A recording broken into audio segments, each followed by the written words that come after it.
bukan tempat tinggal, dunia tempat kita meninggal. Yang bernyawa pasti akan mati, tak ada yang kekal abadi. Wah, seger. Pagi yang seger.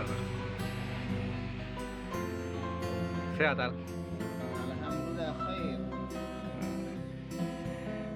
Ya, ketemu lagi pagi. Ya masih di tengah sawah ya, Al, ya. Jih. Al, nyambung yang kemarin tentang kematian, Al. Gak tahu ya kok. Aku sendiri masih ya tentang kematian nih masih ada kegelisahan. Nah, sebenarnya masih bingung. Mungkin nggak cuma aku, Al. Mati, misalkan sudah datang waktu ajal. Nah, ruh pada diri kita sendiri itu gimana? Apa di liang lahat masih menunggu atau gimana? Mungkin bisa kita sharing mungkin. Bismillahirrahmanirrahim. Nahmadu wa nusalli wa nusallim ala rasul karim. Jadi ya, Allah Subhanahu wa taala menciptakan kita ini, menciptakan alam ya. Ada 5 alam dalam kehidupan kita yang akan kita lalui. Pasti mau suka dengan kita ini akan melewati alam-alam tersebut ya. Karena kita hadir dunia ini bukan karena kehendak kita ya. Bukan karena kemauan kita, bukan mau kehendak kedua orang tua kita. Tapi kita mutlak, Allah hantarkan kita ke dunia ini mutlak kehendak Allah Subhanahu wa taala. Maka jadi manusia ini Allah hadirkan ke dunia ini, Allah ciptakan ke dunia ini, maka akan mengalami beberapa fase ya. Yang pertama, setiap manusia ini, mereka ini sebelumnya mereka sudah berkumpul semua di alam ruh, laful mahfuz ya. Di alam ruh ini manusia ini sudah berkumpul semua. Allah ciptakan manusia ini, Allah tanya, alastu bi rabbikum? Qalu bala syahidna ya. Maka Allah katakan, siapakah yang Tuhan kamu kan? Apakah aku yang menciptakanmu? Ya benar, engkaulah Tuhan kami ya. Inilah persaksian ruh kita kan.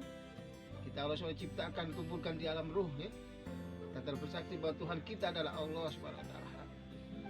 Maka Allah hantar kita ke dunia ya. Bukan suatu perkara yang sia-sia, ada suatu maksud tertentu. Allah hadirkan kita ke dunia ini itu bagaimana mengenal Allah Subhanahu wa taala ya. Ingin bagaimana Allah Subhanahu wa taala dikenal, dipuji ya, oleh seluruh makhluk. Maka dunia ini ya, dengan waktu tempo yang singkat. Untuk umat akhir zaman mungkin kurang lebih 60-70 tahun ya. Kita transit saja ke dunia itu untuk alam selanjutnya ya. Sebagaimana ketika kita di alam rahim ya, ke alam ruh Allah hantar tiupkan ke alam rahim ya. Di situ ya, kita 9 bulan ya. Kurang lebih 9 bulan ya. 4 bulan di situ sebelumnya Allah tiupkan ruh ya. Hari 40 hari pertama berupa segumpal darah, 40 hari kedua berupa daging ya. Maka 40 hari ketiga 4 bulan Allah tiupkan ruh kita. Maka disitulah ketika bagaimana ibu-ibu yang menghamil ya, lagi hamil mengandung ya, maka ruh ini mulai bergerak ya. Di dalam kandungan ini mulai bergerak bayi ini, bakal bayi, calon bayi sudah jadi bayi maka bergerak. Ini tanda ruh ini masih ada ya. Tanda sudah hidup ya. Ya kurang lebih menunggu 9 bulan namanya, maka Allah keluarkan si bayi tadi ke alam dunia, alam yang berikutnya ya. Sekitar 60-70 tahun ya. Maka kita akan transit ya. Di sini ya, bukan berarti kita ini untuk senang-senang. Bagaimana kita ini mau melanjutkan alam berikutnya ya, alam kubur, maka kita berbanyak berbekalan kita kan. Bekal kita hanya dua perkara, iman dan amal soleh kan. Nah, maka disitulah kita ke dunia ini bukan menyempurnakan jasad kita. Hari ini manusia sibuk dengan menyempurnakan jasad, tapi lupa lalai menyempurnakan ruh kita.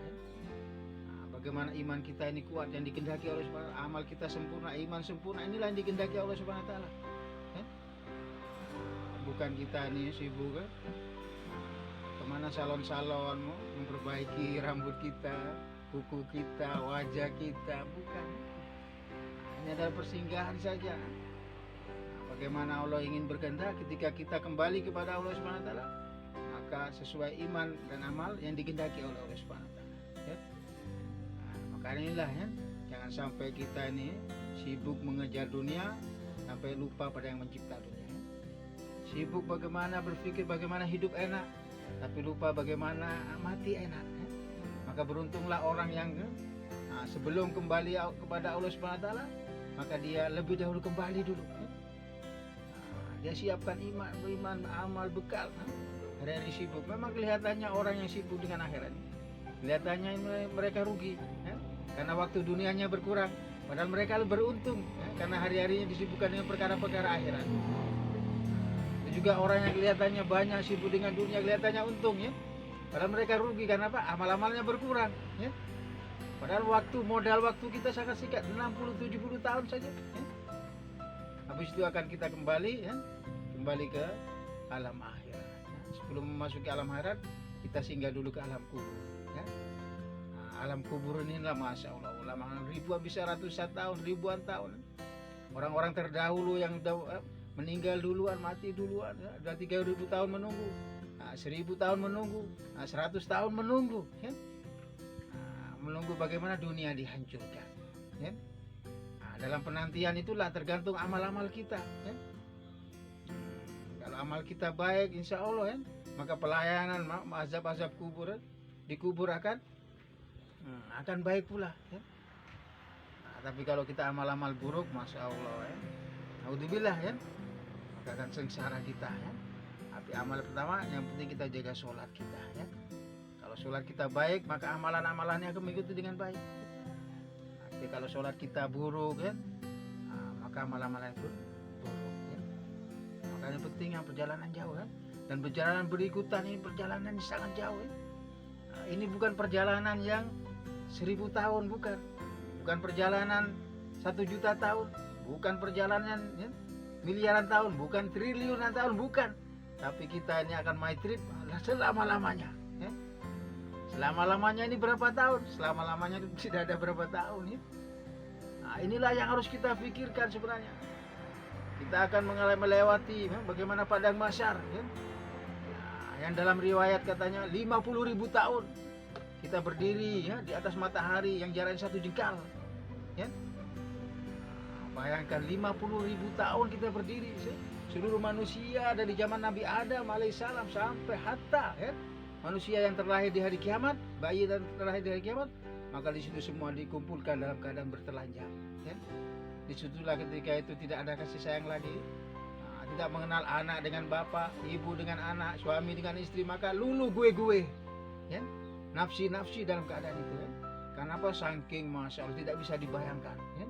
Bagaimana dasarnya padang mahsyar ya. Ya. Nah, begitulah sahabat, ketakutannya sahabat yang sudah dijamin masuk surga masih rasa ketakutan. Karena azab kubur ini, azab padang mahsyar ini, akhirat ini tidak main-main. Tapi manusia hari ini masih asik-asik ya, tertawa-tawa, ya. Jagungan-jagungan, kumpul-kumpul ketawa. Padahal masya Allah, ini kehidupan bukan main-main. Belum lagi bagaimana kita melewati Sirat ya, yang lamanya 3.000 tahun, riwayat lain 1.500 tahun.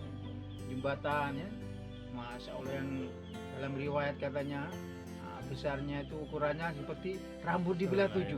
Masya Allah ya. Bayangkan kira-kira kita lolos nggak bisa melewati ya. Jembatan sejauh itu ya, 3.000 tahun. Riwayat 500 tahun mendaki, 500 tahun datar, 500 tahun menurun dalam riwayat itu ya. Nah, maka ini harus yang kita pikirkan. Karena kehidupan dunia 60-70 tahun saja kita, Masya Allah, ingin punya rumah, ingin punya mobil, ingin punya kebun, itu harus mati-matian. Bagaimana kita kehidupan yang selama-lamanya kita hanya santai-santai saja.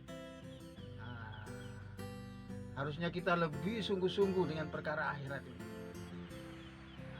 Karena dunia ini senangnya senang sementara, miskinnya miskin sementara, ya. Bahagianya sementara, hartanya sementara, rumahnya sementara, ya. Tapi di akhirat subhanahu wa ta'ala, Masya Allah, di sana kekal selama-lamanya. Jadi raja yang selama-lamanya, tidak tua-tua lagi, tidak buang kotoran lagi, nah, maka disitulah tempatnya kita bahagia, untuk selama-lamanya, kehidupannya selama inilah, kerisauan kita harusnya orang yang pandai itu begitu, Nah, jangan sampai kita ini senang di dunia tapi menderita di akhirat, Ini harus kita pikirkan. Modal singkat 60-70 tahun saja. Jangan sampai kita ini gagal, karena hidup ini gagal. Kalau kita mati, maka kita gagal. Kalau tidak mempunyai iman amal yang cukup. Nah, makanya para sahabat itu cerdas. Nah, mereka ini rela meninggalkan kesenangan yang sementara demi kesenangan yang selama-lamanya. Inilah kecerdasan sahabat, padahal sahabat itu, Masya Allah, ada yang tidak bisa baca, tidak bisa tulis, Nah, tapi kepahamannya agamanya luar biasa. Nah, maka kita kalau ingin jadi sukses, di dunia akhirat, maka kita ikuti orang-orang yang telah sukses, yaitu para sahabat radhiyallahu anhum ajmain, Mereka telah sukses di dunia dan di akhirat, dan Allah SWT telah ridho pada mereka. Maka kita kalau ingin belajar sukses di akhirat, maka kita ikuti para sahabat. Insya Allah. Insya Allah. Berarti ini ya, mungkin saya bisa sedikit ambil kesimpulan, kematian itu pintu menuju keabadian. Seperti itu ya mungkin ya. Ya, insya Allah kurang lebih begitu. Dan sebenarnya arti sukses itu adalah sukses yang untuk bekal di akhirat nanti. Nah, itulah orang sukses, Jadi orang sukses itu bukan berarti dia ini Masya Allah punya gelar yang tinggi-tinggi, rumah yang mewah. Tapi orang yang sukses itu bagaimana, dia ini ketika mati, maka dia bisa mengucapkan kalimat La ilaha illallah. Itulah orang yang sukses, Mangkana kala akhiri kalami la ilaha illallah dakhalal jannah. Barang siapa yang di akhir hayatnya mampu mengucapkan kalimat La ilaha illallah, maka dijamin masuk surga. Dan orang sakti itu bukan orang yang tidak bisa ditembak, tidak mempan, orang yang anti peluru, orang yang dibacok, tidak mempan. Tapi orang yang sakti itu bagaimana? Mereka bisa aman, lolos daripada siksa asap kubur. Bagaimana bisa lolos asap kubur itu, Insya Allah. Insya Allah. Insya Allah daging ini di pagi hari, ya. Allah.